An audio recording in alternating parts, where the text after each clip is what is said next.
Ma'am, good evening. Since you are in a government place, I have prepared some question for you to answer, ma'am. Is that okay for you, ma'am? Sure, Mark. So, first question will be, what parts of your job do you find most challenging? Since I am not a teacher in profession because I graduated commerce, commerce in college, it is very challenging to me to teach, especially in crafting the lesson plan, quality assurance lesson plan. I also have sleepless night in preparing my lessons in three subjects, and uh, another challenging part of teaching is the classroom management, managing the behavior and understanding your students. Okay. So, challenging good siya, ayo. So, next question will be, what do you find most enjoyable? Okay, being a teacher, the most enjoyable part of our profession is witnessing the success of our student, especially when we graduate. During their graduation, it is also the culmination of their hard work, and at the same time, for us as a teacher, it is also the validation of our effort. So, third question will be, are there any negatives to your job?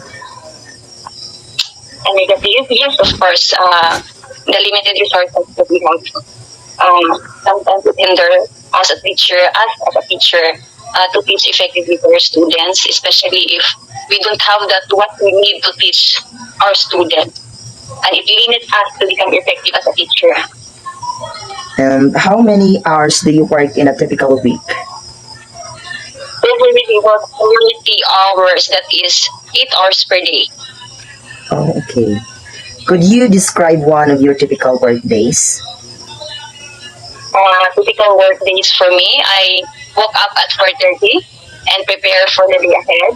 I'll arrive at school before 7:30, and 7:30 to 8:20, I'll be checking the attendance of my class advisory, and then from 8:20 to 12, at exactly 8:20, I will start my first class.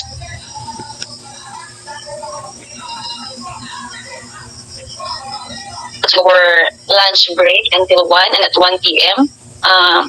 Classes will resume until 3:30, and at 3:30 to 4:30, I will allot the time for checking, facilitating my student and cleaning the classroom. That's all. And if it's actually 4:30 or beyond 4:30, that's the time I will go home. Oh my God, that's the essence of being a good teacher, ma'am.